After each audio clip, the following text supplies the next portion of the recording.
Olá, vestibulandos, olá, vestibulandas. Estamos aqui para fazer a correção do vestibular de Química do terceiro dia da FUVEST 2012. Meu nome é Elcio e vamos dar uma olhadinha nas questões.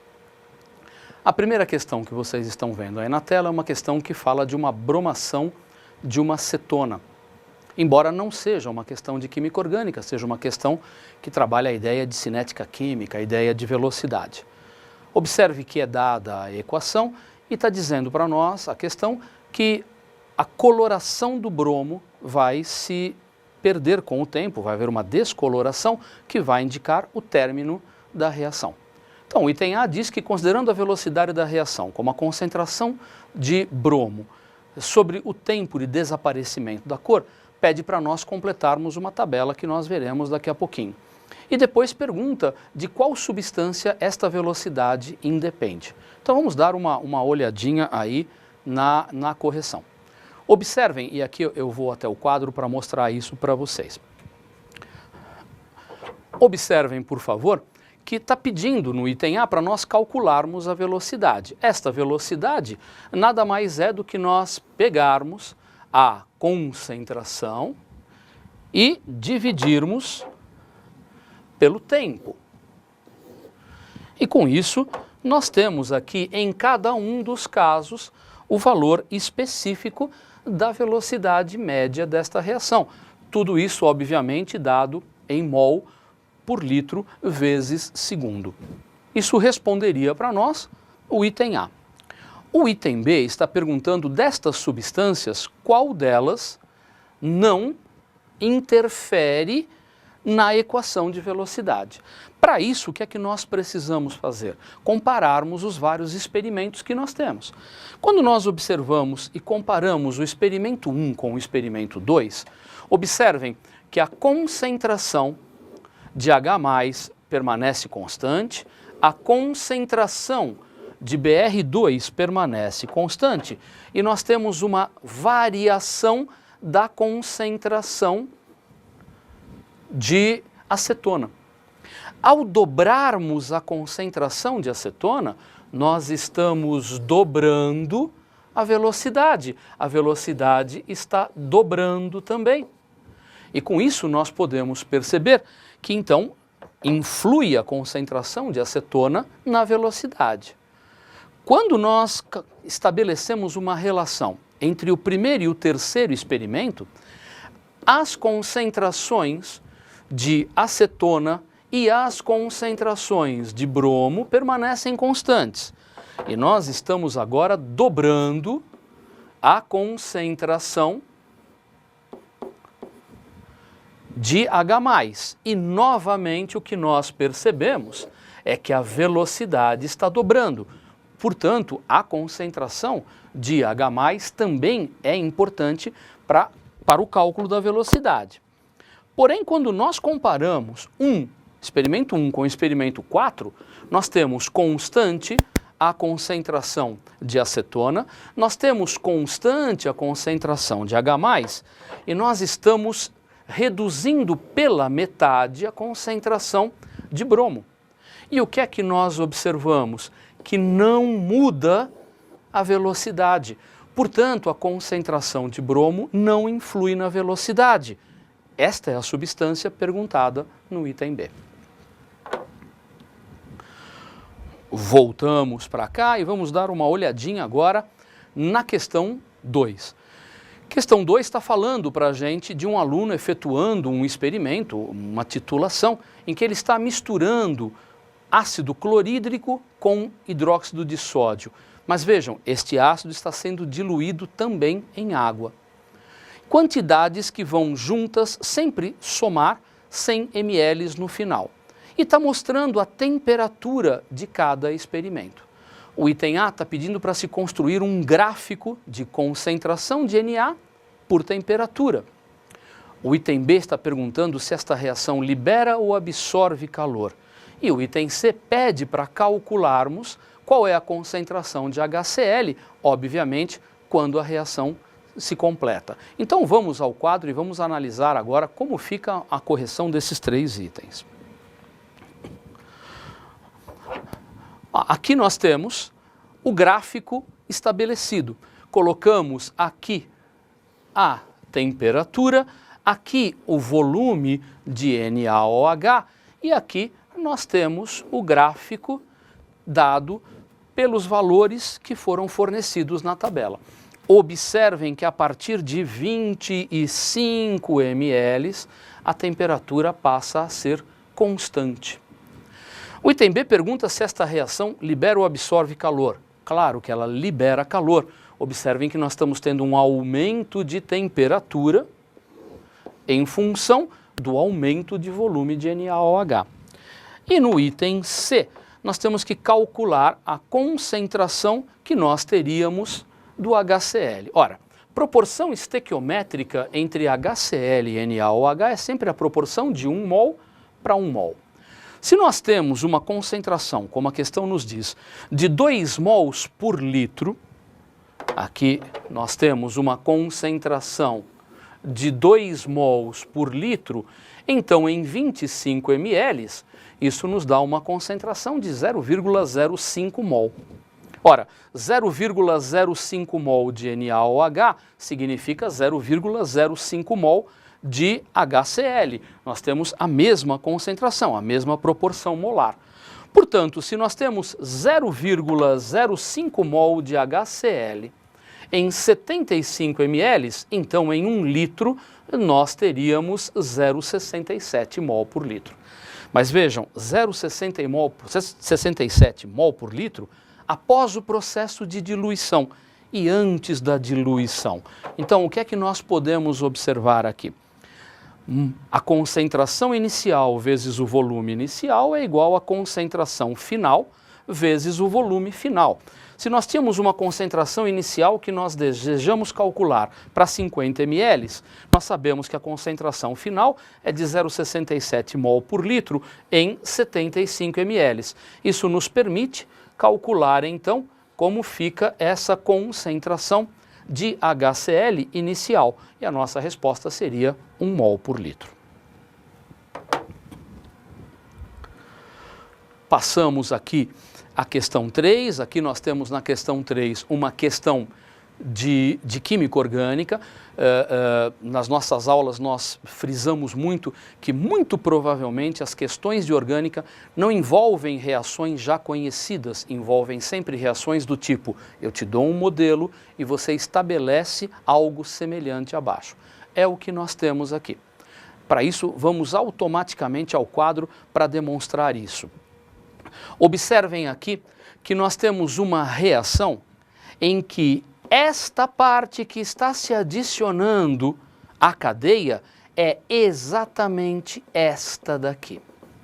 Ou seja, houve uma quebra desta dupla ligação, que virou uma ligação simples, e com isso nós podemos definir que isto aqui é exatamente o aminoácido que produziu.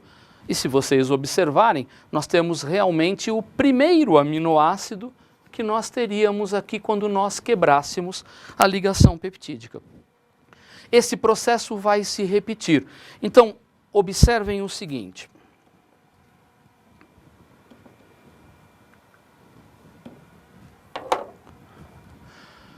Quando nós passamos agora para a resolução, vou fazer o mesmo processo, olha, vou retirar daqui aquilo que foi acrescido. Consequentemente, este aqui deveria ser o aminoácido que, acrescido de mais um hidrogênio e da hidroxila, compõe o nosso aminoácido em questão. O mesmo se aplica aqui. Retiro esta parte e, consequentemente, este é o aminoácido que nós observamos aqui embaixo. O mesmo se processa na terceira possibilidade. Retiramos esta parte, aqui está o aminoácido. Com isso, nós temos os 3 aminoácidos pedidos. Aí a questão pede para nós efetuarmos a ligação, a condensação desses 3 aminoácidos, na formação do tripeptídeo, do peptídeo que está sendo pedido. Ora, lembrem-se, este aqui é o nosso primeiro aminoácido. Aqui está o nosso segundo aminoácido.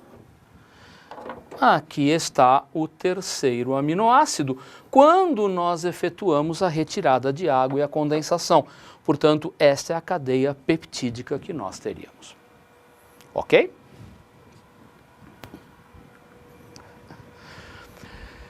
Questão de número 4 é uma questão que fala de velocidade de difusão de dois gases. Nós pegamos um tubo de ensaio e colocamos simultaneamente, isso vai ser importante para a resolução do item C, dois algodões mergulhados em soluções de NH3 em água e de HCl em água. Ora, estes gases, o NH3 e o HCl, vão percorrer um espaço no tubo, vão se encontrar. Onde eles se encontrarem, forma-se o NH4Cl, que é sólido, forma-se uma névoa branca e com isso eu posso mostrar mais ou menos que num tubo de 15 centímetros, ao fazermos isso, essa névoa se forma em 6 centímetros. Ora, o item A pergunta qual deles tem a maior velocidade de difusão. Bom, eu já poderia dizer que, obviamente, aquele que tiver a menor massa molar é o mais veloz dos dois. Portanto, o NH3, por ter menor massa que o HCl, seria o mais veloz. Mas o problema nos permite calcular isto em função de dados matemáticos. Então, vamos à resolução. Depois nós voltamos e falamos do item B e do item C. Vejam aqui a resolução do item A. Eu sei que velocidade é espaço por tempo. E, consequentemente, se nós tínhamos 15 centímetros e percorremos 6, na verdade 6 para o NH3, então sobrariam 9 centímetros sobre 10 segundos, o que nos dá 0,9 centímetros por segundo.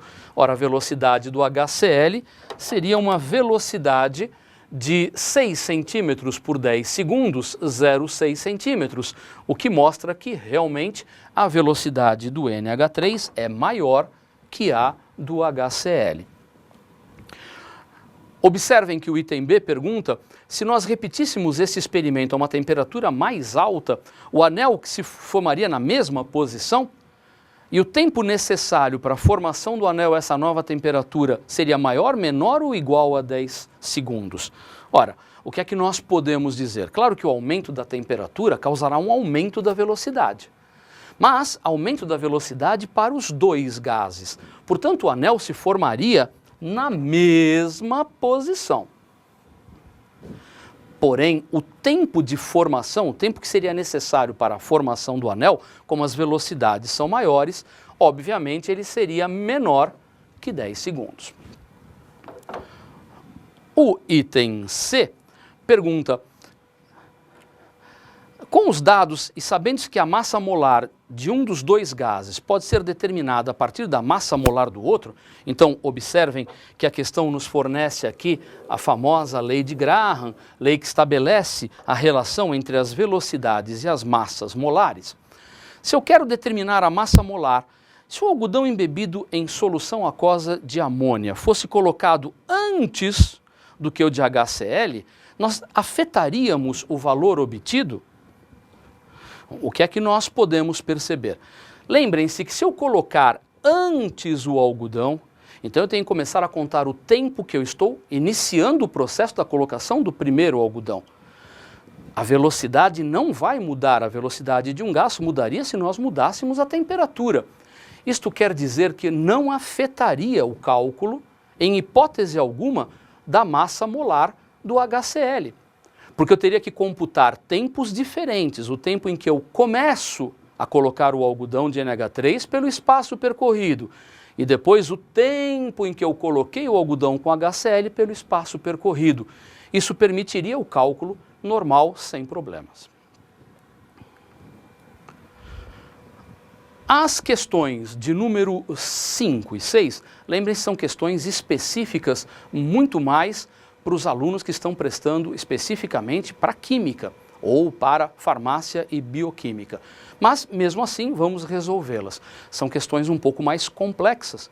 A questão 5, novamente, é uma questão de reação orgânica em que nós temos um processo mostrando o caso de uma ozonólise E o caso ozonólise em presença de zinco e em presença de água. E o caso de uma condensação aldólica. A FUVEST, nesse caso, repete uma questão que ela já fez em 2007, que também falava sobre condensação aldólica. E está dizendo que isto foi muito utilizado na produção da progesterona artificial. E pede para nós completarmos as reações. Então, novamente, vamos ao quadro. Ora, a questão é um pouco complexa até para nós entendermos o que está sendo pedido, mas vejam, eu estou partindo disto aqui, e eu sei que ao fazer uma ozonólise, e portanto ao fazer uma ozonólise, eu estarei quebrando esta dupla ligação, e como estes dois carbonos, este e este, são carbonos terciários, e nós temos a prova aqui em cima de que quando nós quebramos um carbono terciário, nós produzimos duas cetonas, então quer dizer que nós teremos que abrir essa cadeia e pede para nós complementarmos como ficaria. Observem que quando nós quebramos e formamos estas duas cetonas, nós teríamos a formação de uma cetona aqui e de uma cetona aqui. Apenas nós invertemos o CH3 com o oxigênio para facilitarmos a passagem depois para o item B. Mas esta seria a substância produzida. No segundo caso, na segunda reação, o que é que está nos dizendo? Que na condensação aldólica, nós fazemos o quê? Vejam, este CH3 aqui é este mesmo CH3.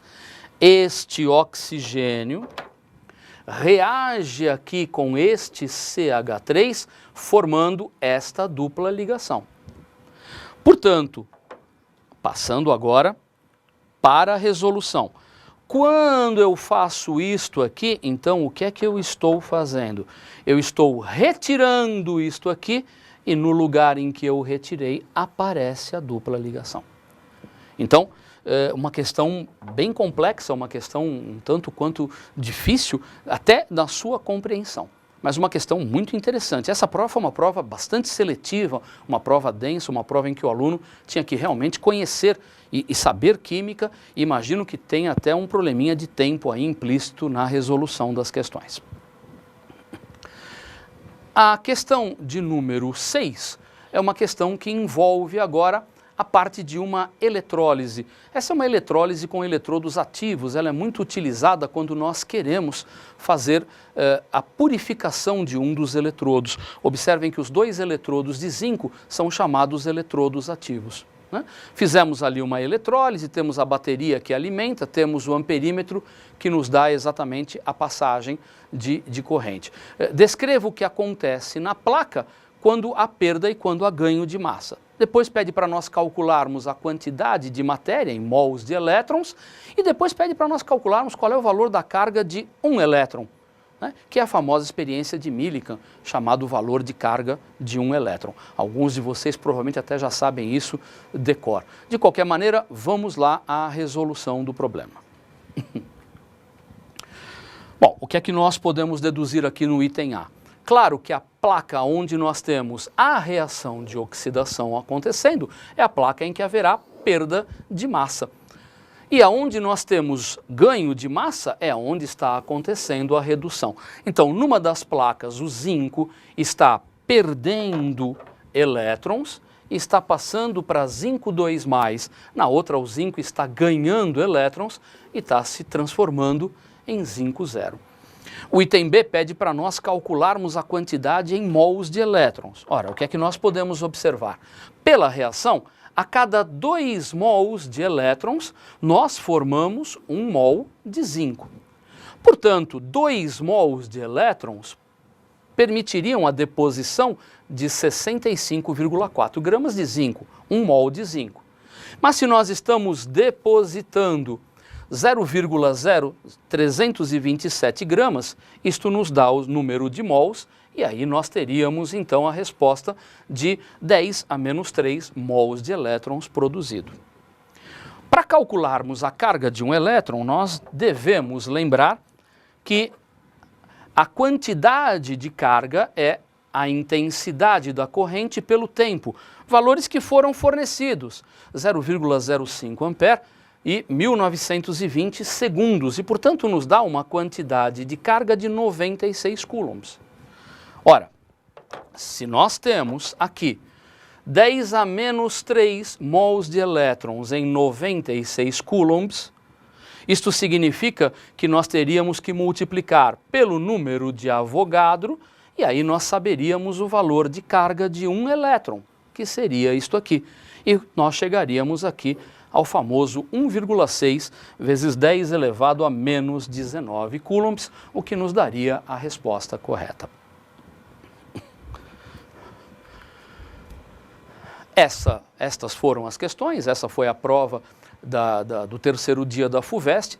Eu acredito que os nossos alunos bem preparados se saíram muito bem nesta prova, uma prova seletiva, uma prova que nos traz a ideia de que se você se saiu bem, você tem uma excelente chance de passar na segunda fase, que é a nossa expectativa. Nós aguardamos vocês para receberem um grande abraço nosso aqui, depois que sair a relação de aprovados. Até logo e muito obrigado.